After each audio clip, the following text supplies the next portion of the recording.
first quarter of 2017 and the fourth quarter of 2016. This followed a contraction of 0.3% between the fourth and the third quarter of 2016. This trend unfortunately implies that our economy has entered into a recession.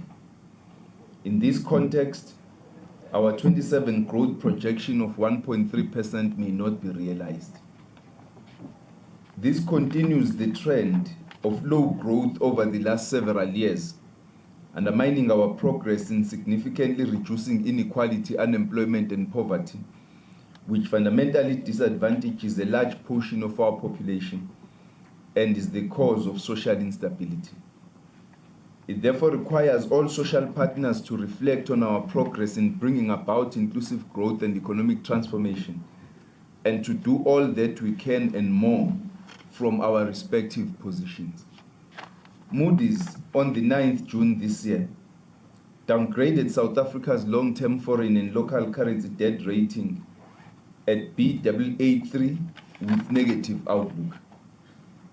Moody's rating action concluded the 90-day review process where South Africa's ratings were put on credit watch for possible downgrade.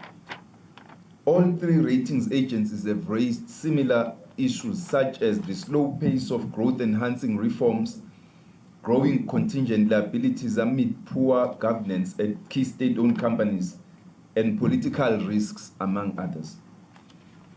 Our sovereign credit rating has huge macroeconomic impact and affects government, business, and ordinary South Africans alike. We are committed to restoring it to a favorable investment grade rating with a positive outlook as quickly as possible. However, we should not lose sight of the fact that we need to address the issues they raise, first and foremost for the good of our country, as well as to advance our national development. We need to want to do the right things for our economy and society, not just because credit ratings agencies are watching. Obviously, these developments are not what we would have hoped for. However, it is critical that we are not despondent at this time. I cancelled my trip to Germany this week when I was to attend the G20 Africa Partnership Conference because I felt it critical to ensure that we respond appropriately to the disappointing economic performance of quarter one. Government has been deeply engaged with the issue of the recession, analyzing its impact on our growth target and considering an appropriate response. We discussed it in depth in Cabinet last week. President Zuma convened an urgent meeting with several ministers last night where we discussed critical interventions which need to be taken. The President has stressed the urgency of coordinated response and is convening a full-day meeting in 2 weeks' time of various economic ministers and clusters responsible for key sectors to address obstacles delaying the finalization of policy processes and agree urgent timelines. We have also met with the business sector, having held meetings with Business Unity South Africa, the Black Business Council, the Black Management Forum, the Association of Black Securities and Investment Professionals, and the Black Investment Managers Business Forum. We are meeting the manufacturing circle later today. At all these interactions, we have engaged frankly on the state of the economy, how to get it back on track, and what short and long-term measures must be taken to advance our national development. We are at an inflection point where we can choose to be negative and pessimistic or positive and optimistic. As National Treasury, based on our analysis of the global and domestic economy, we truly believe the glass is half full, not half empty. In this spirit, we would like to convey several key messages today, and I will go on to unpack them.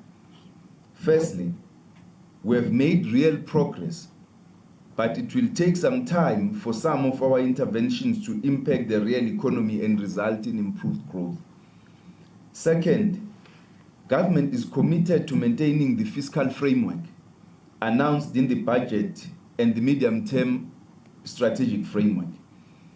The executive finance leadership is also committed to maintaining the stability of National Treasury as an institution. Thirdly, we have heard the call from business and investors that providing policy certainty and stabilizing and revitalizing state-owned companies are among the most important short-term steps we can take to restore confidence. Fourth and finally, inclusive growth and economic transformation are the top priorities of government and are mutually reinforcing. We must and will advance both of these. Ladies and gentlemen, we are seeing some progress despite the contraction over the last 2 quarters. It is worth highlighting that the economy, however low, expanded by 0.6% on a year-on-year comparison between the first quarter of 2016 and the first quarter of 2017. We can still work hard to ensure that this is held up for the rest of the year. The worst contractions were seen in trade, electricity, gas and water, and manufacturing. Weaker trade activity reflects strained domestic demand as consumer and business confidence have not improved and credit extension remains weak and potentially exacerbated by the impact of tighter banking regulations as well as high unemployment. Yet within the cloud of the overall recession, there is a silver lining to be encouraged. Encouragingly, growth in investments as reflected in gross fixed capital formation expanded by 1% between the quarters, following a 1.7% expansion between the fourth and the third quarters of 2016. Private sector investment rose for the first time during the third quarter of 2015. Mining and agriculture are among our economy's traditional strengths, and weakness in these sectors in recent years have been among the major drivers of our low growth. Therefore, we are encouraged to see a recovery in agriculture after a long period of drought. The agriculture, forestry, and fishing sector grew by 22.2% quarter on quarter. The growth was due mainly to higher production of summer grains, oilseeds, and horticulture products as climatic conditions have improved in many parts of the country.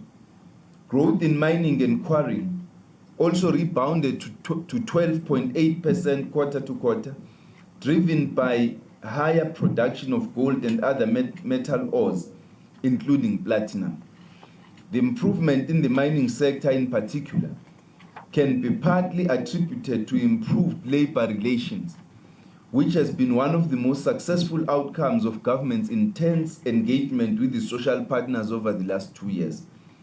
Other successful government interventions include having moved from electricity shortage to surplus and launching Invest South Africa, making it easy to open a business and invest in South Africa. These interventions have resolved issues which, until very recently, have been seen as major binding constraints on growth. The rebound, however, will not be immediate. Production capacity which was lost due to electricity unavailability or bitter labor disagreements will take time to be reconstituted. The low growth environment also reflects the extent of low business and consumer confidence. Growth and confidence are mutually reinforcing. We cannot say how much growth can be restored if all social partners begin to talk up what is working in the economy, but we know for sure that fixating on our challenges will not help us. So we call on everyone in South Africa, business and all social partners, across all political affiliations, to focus on working together to drive inclusive growth. Our analysis of the economy in quarter one indicates several trends which require focus going forward. First, we need to leverage on improved conditions in agriculture to advance agro-processing and increase support for small and large-scale farmers. Secondly, finalization of key policy in mining is critical to unlock investment and leverage on improved commodity prices and favorable exchange rate effects. Thirdly, we need speedily to finalize review of incentives in the manufacturing sector, the better to expose areas of slack and low value for our resources, and scale up support for industries with the largest potential. We will explore funding for a new economic competitiveness support package. The DTI's agro-processing support scheme is a welcome development. It is critical that we build on our strength in agriculture by capturing more of the value chain through processing. Work is underway between the National Treasury and the Department of Small Business Development to explore additional mechanisms to support small businesses. This has become an urgent matter. Fourthly, some business stakeholders are complaining about tightness in the credit market. We will engage the financial sector and all other stakeholders for a better understanding of possible interventions within our regulatory framework. This is critical for supporting business investment and general credit to households. Over the last 2.5 months, the Deputy Minister and I have had numerous candid discussions with domestic and global investors, as well as the credit ratings agencies.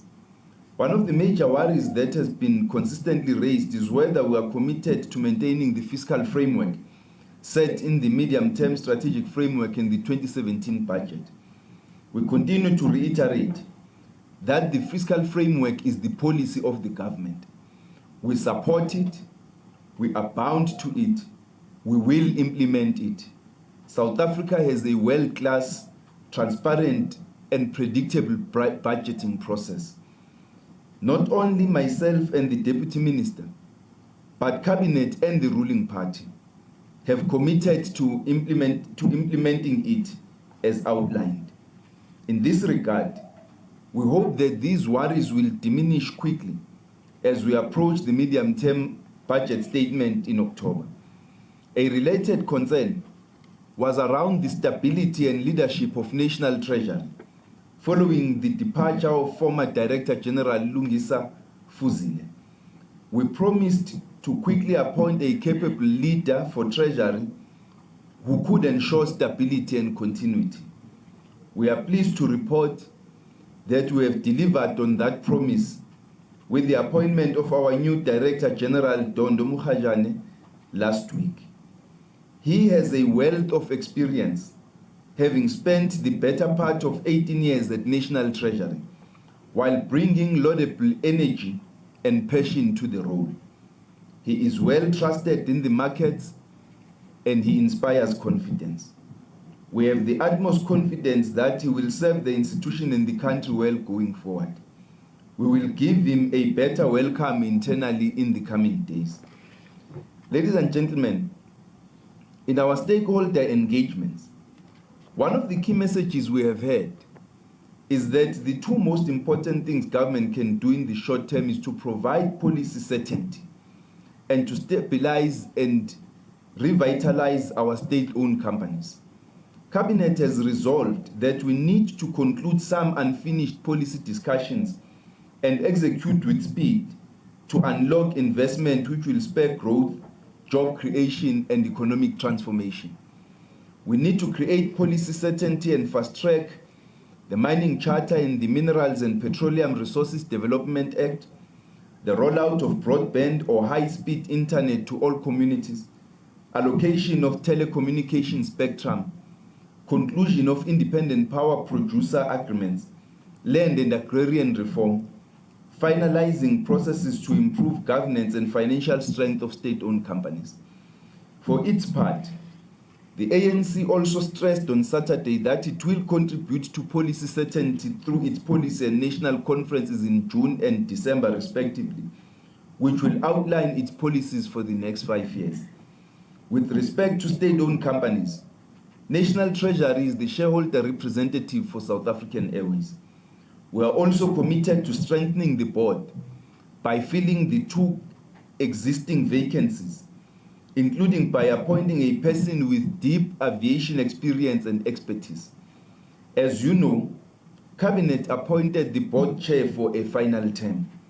At the upcoming AGM, We will attend to the matter of appointing her successor.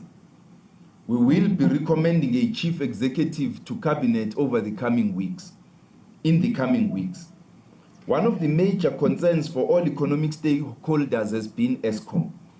We are confident that Minister Brown will fill vacancies in the board and executive leadership of ESCOM with leaders who will instill confidence.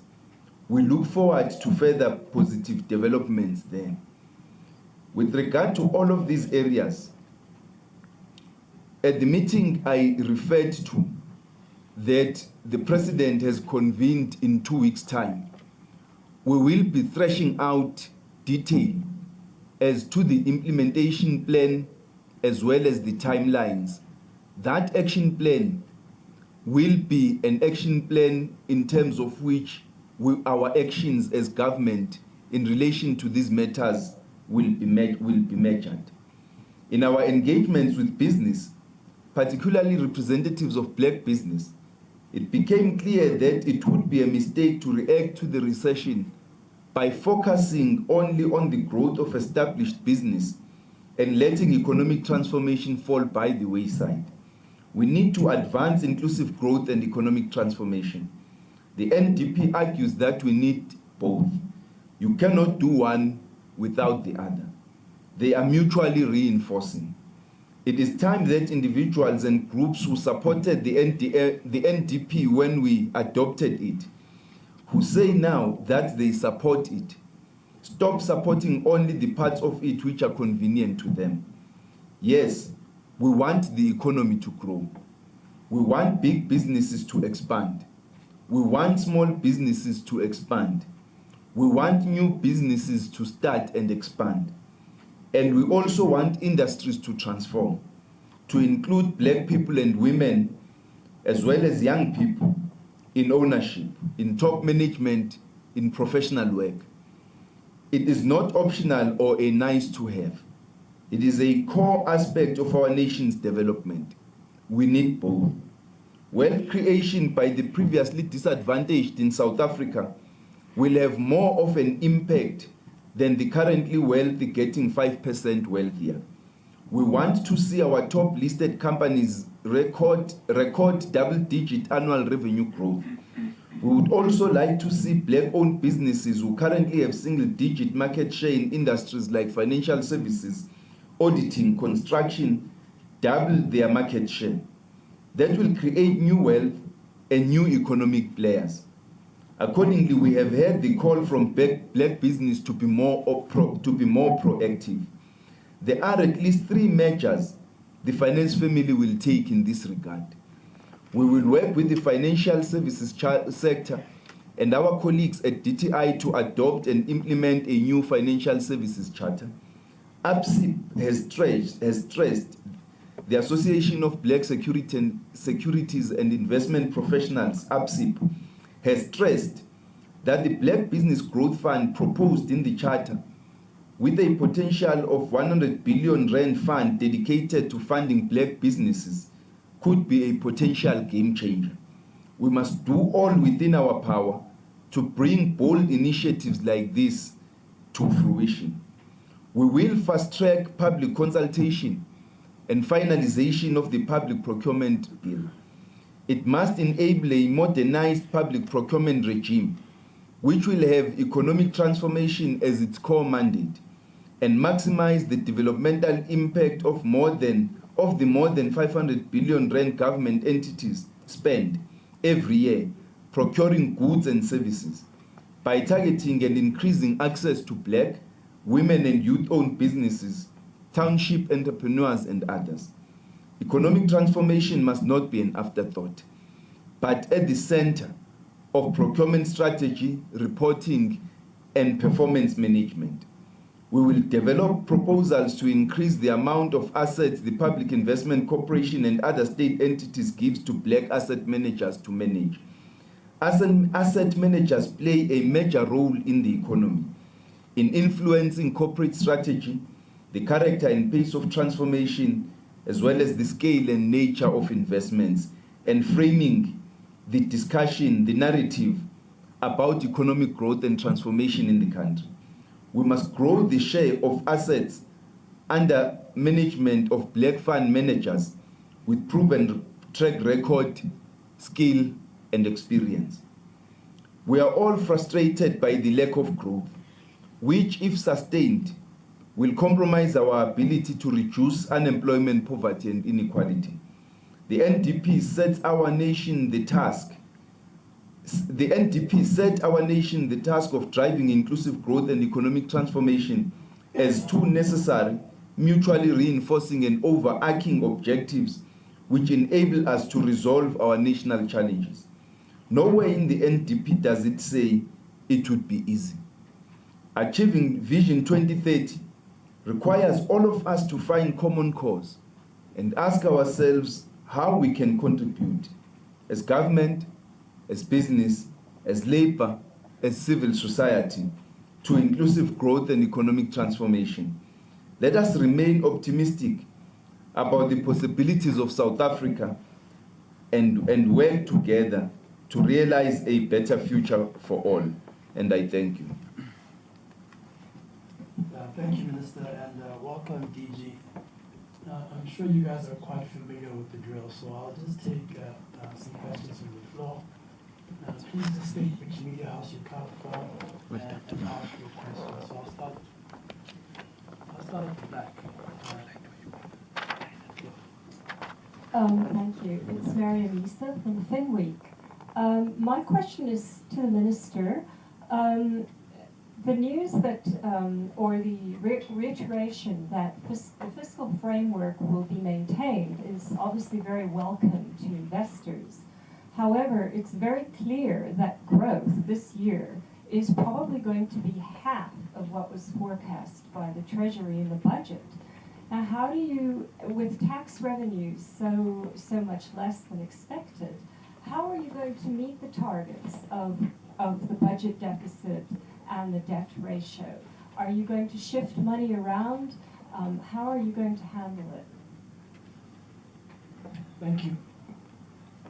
Richard? Hi, it's Rich Poplak from Daily Maverick. This is for the Minister.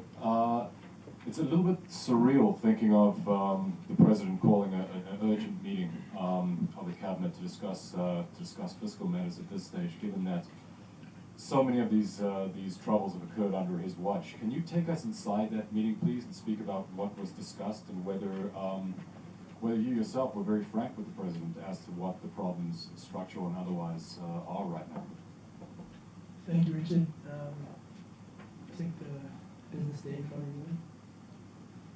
Hi, Minister. It's Ethan from Business Day. I just wanted to check, given the policy announcement from the meeting this morning about the mining charter, what is the impact on the interventions going forward, and what will be the impact on economic growth for the sector?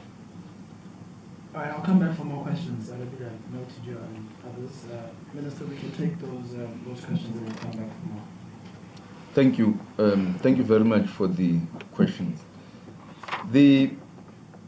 Quite clearly, at the medium-term budget policy statement, we will announce, first, let me say, it's evident that the medium-term budget policy statement is going to be watched very carefully for the announcements we will make with regard to the choices we are making, both in terms of the policy as well as therefore how we are going to allocate the resources given the tight environment in which we are.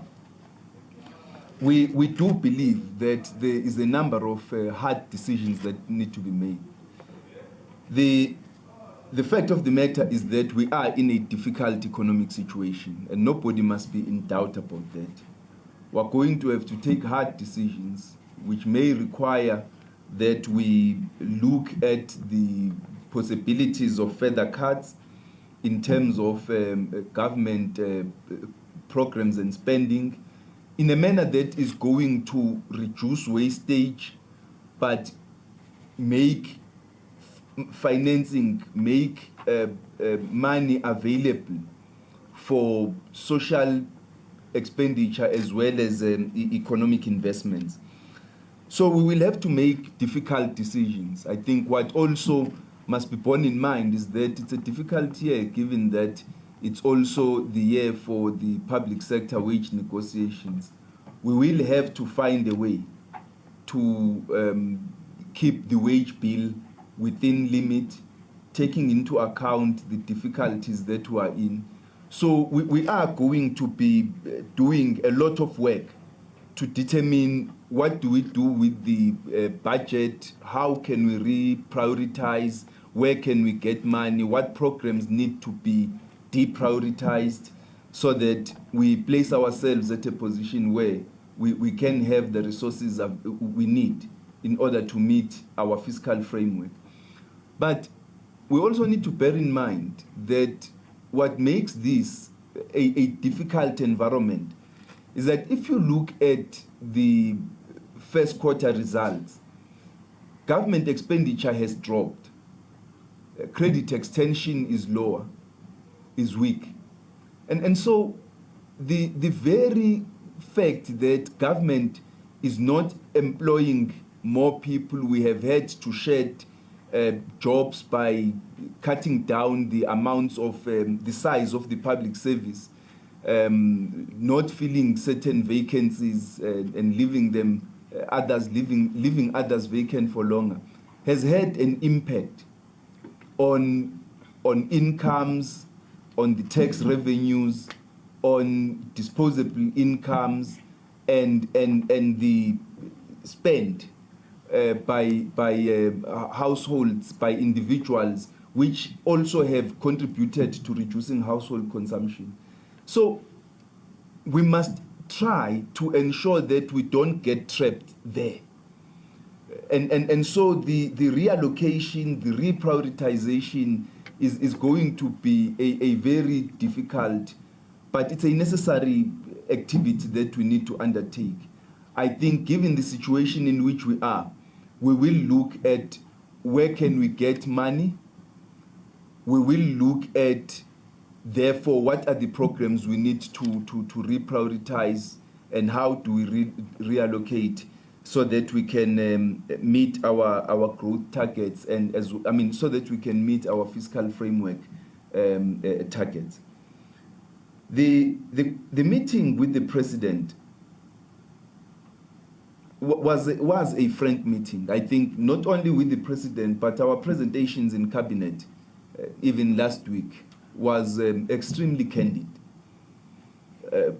about the risks that we are facing. And what I've just said now is precisely what I said in cabinet, and precisely what we were discussing yesterday. I think that's why the meeting was convened yesterday, and we're having another one.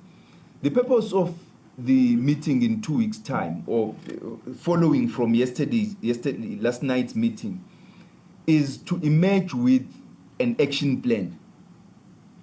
An action plan that deals with all the areas that relate to boosting business confidence, boosting consumer confidence, implementing structural reforms,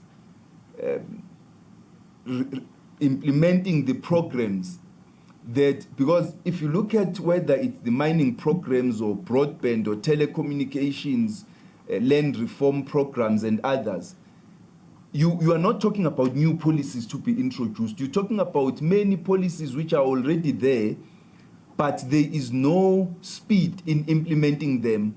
There is no sense of urgency, and there is no implementation taking place which would provide certainty and clarity as to the timelines and how those policies are going to be implemented.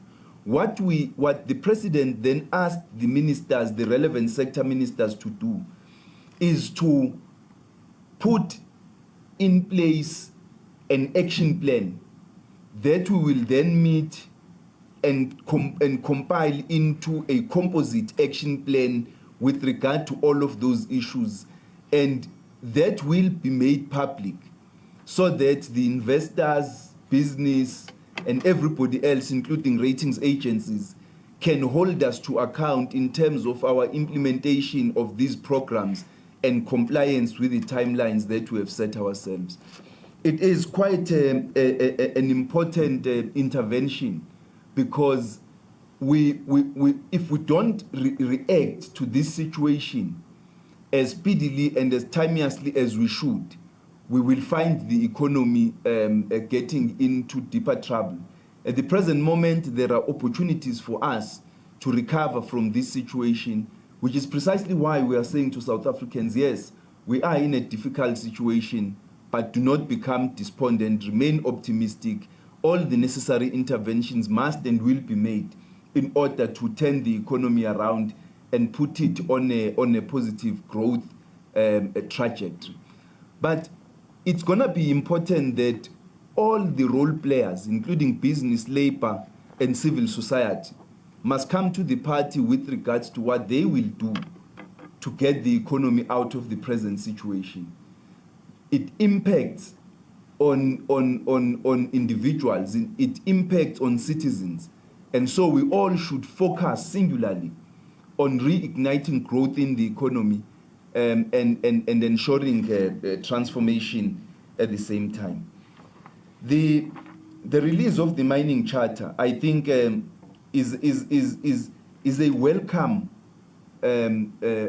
step, but we note that it already has consequences. There is already a reaction in the markets. The mining stock has dropped, and a number of other actions and concerns are out there. We do express the wish of the Treasury that the Minister of Mineral Resources will engage as a matter of urgency with the sector, the unions and the mining companies, in order to ensure that we can address the concerns and at the same time continue to pursue the goals of transformation. The mining sector has contributed to, even though we performed weakly in the first quarter, but the mining sector as well as agriculture contributed positively. Had all other sectors performed almost as well as the mining and agricultural sector, we would be having a different conversation now. And so we need to take that into cognizance and ensure that we do not have consequences that are going to further weaken the economy. It's important that the sectors responsible should have a robust conversation and find one another. The National Treasury is prepared to participate in those conversations, because we are looking not only at sectoral interests, we are looking at the interests of the economy as a whole. And we would want to see every sector performing well. And so we are interested parties in this regard. We are ready to engage with all the sectors to facilitate discussions and ensure that we can find one another and meet the objectives of the sector, which is to continue to grow investments, grow the jobs, grow transformation, and in the course of that, grow the economy as a whole. Thank you. Thank you, Minister. I'll start with that and then I'll work my way up. Good afternoon, Ababile Kumete, Bloomberg News. Minister, you would have noted with all the downgrades that have happened that one of the key issues has been political uncertainty. How then do you plan on bettering South Africa's growth and delivering on fiscal consolidation despite all the political noise? So how do you plan to remove that noise in order to achieve the targets you held up? Federal. Yeah, Minister John Fraser, ZA Confidential. Being neither black nor a woman nor that young anymore, you can understand I was a little bit depressed by some of what you were saying. But I just wondered if I could ask you a few targeted questions on incentives. You said you plan to speedily review or speed up and review the incentives. Is there a deadline for this? Because it's been going on for a while. And secondly, you said you'll explore funding for a new economic competitiveness support package, is that a follow-up to MSET, or is it looking at something different, please? I'll take Corey behind you, then I'll move across. Thank you very much. Colin Gambi from ENCA. Minister, on the question of political uncertainty being a factor in this economy, how do you respond to skeptics who say things are unlikely to change and you and your deputy minister are unlikely to inspire that confidence given the many revelations that the country continues to hear stemming from your so-called Gupta leaks? Also, when it comes to the stabilization of state-owned entities, it is something, as you mentioned as well, that has been mentioned by the ratings agencies. Would you agree that we are far, the country is far from achieving the stabilization of SOEs given the questionable appointments in the boards of these SOEs? For example, if I could ask one pointed question, is Mr. Rajesh Naitani still a board member of SA Express, and does he continue to shuttle between South Africa and India? Thanks, that's it for now. Thanks, Corey. Good day, Minister. Tsai Chun from China Economic Day. Minister, can you please brief us of some of the most recent developments of the BRICS mechanism? I mean, how far are we with the African branch of the NDB, and have you started the BRICS rating agency? And since China is hosting the BRICS summit this year, September, there are calls that the BRICS countries should have greater integration in terms of trade and investment. How does South Africa respond to that? Thank you. Minister, sorry to swamp you with questions. For efforts in trade and investment between BRICS countries. I have noted you. Increase trade Thanks, between BRICS countries. Konako from Reuters News. I wanted to ask, is the minister concerned or worried about the increasing reluctance of local investors to purchase government bonds and state-owned entity bonds? And if he is, what plans does the Treasury have to perhaps deal with a funding shortfall there? Minister, I think that's a good basket for now, and then we'll come back for another one. Okay, thank you. Thank you very much. South Africa is a political democracy. We've got a pluralistic society. So political noise will forever be there. Political instability, it actually, if you look at it, is not instability at all. It's political contestation. I think political instability tends to exaggerate the political contestation that we are having. There were years when we had political instability, when you had protests for municipal services, when you had recurring labor disputes and instability at the workplace, when you had a very fractious relationship between labor and employers. We've moved away from that, and a lot of the political contestation we're having at the present moment is in terms of statements, in terms of yes, there are a few matches now and again. It's in terms of court challenges, which actually emphasize the fact that the overwhelming majority of South Africans view our constitutional democracy in positive light and utilize the institutions available within the democratic state to express their opinions, the debates in parliament and elsewhere. So it's actually something quite good. Even within intra-party political contestations, the intra-party political contestations within various political organizations have not spilled out into something unmanageable and uncontrollable, as you would observe perhaps in other countries further from here. So we are pretty much okay, I think.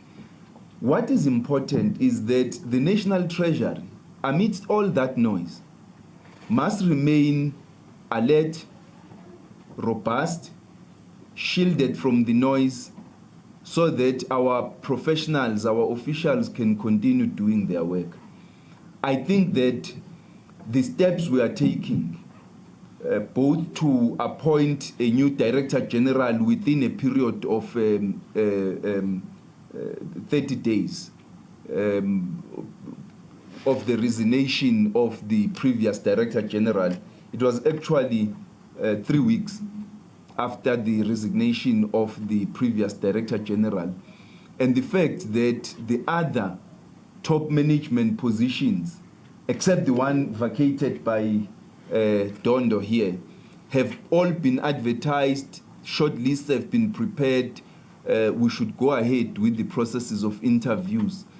All of that affirms that we are very eager to stabilize the institution at top leadership level, so that this leadership can carry on with the task of managing our fiscals, whilst we at the political executive level also carry on with our work of shielding them from the noise, and at the same time providing them leadership in a manner that ensures that the country continues to implement and fulfill its fiscal policy.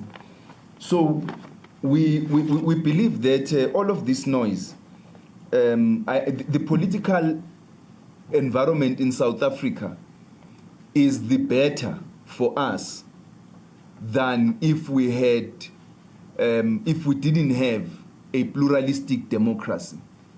Pluralistic democracies come with these instances. There are moments when the noise is too loud. There were moments when it wasn't this loud. And I think we are going through phases all the time as we are maturing.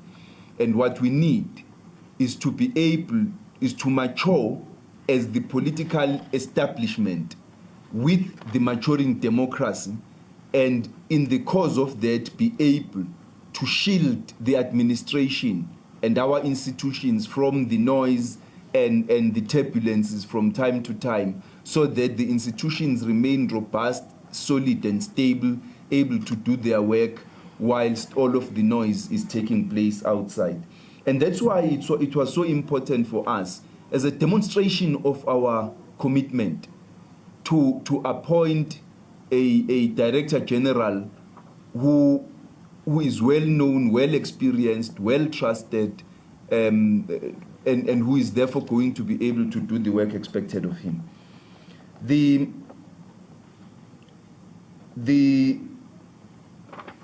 skeptics, if I may just deal with the related questions. I think the skeptics, again, we are a democracy. It's okay for people to be skeptical of all political leadership.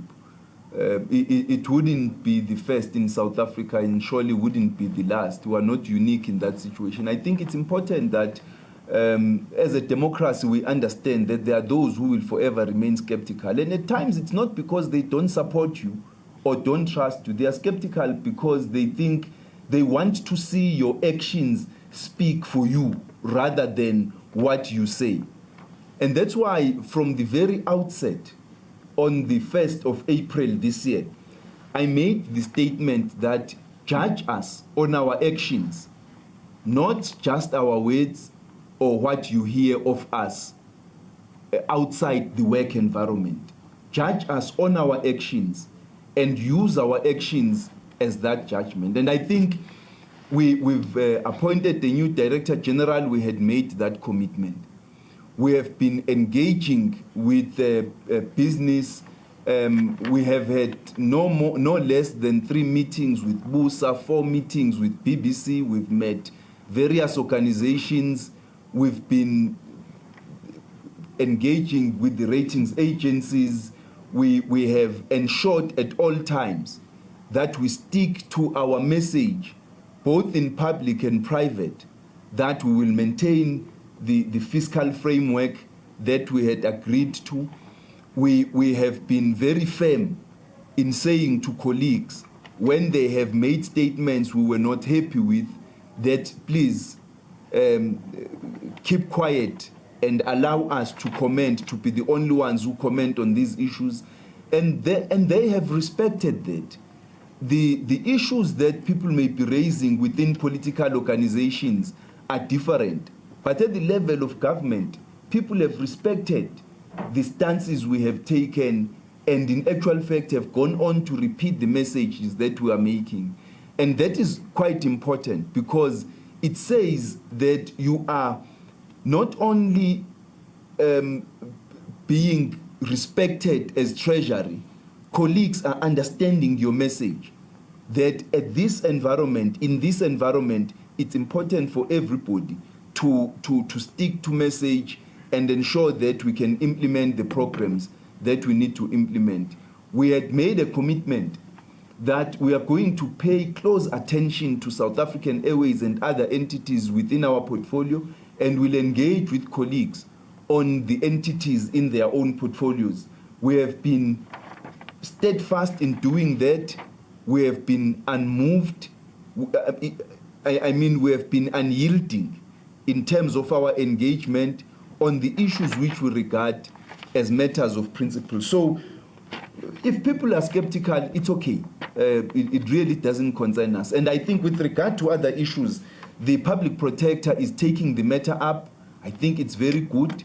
We would hope that the issues that she's going to investigate will be expedited, so that we can all get down to the business of focusing on our work, and not be distracted by issues that are outside. And the gentleman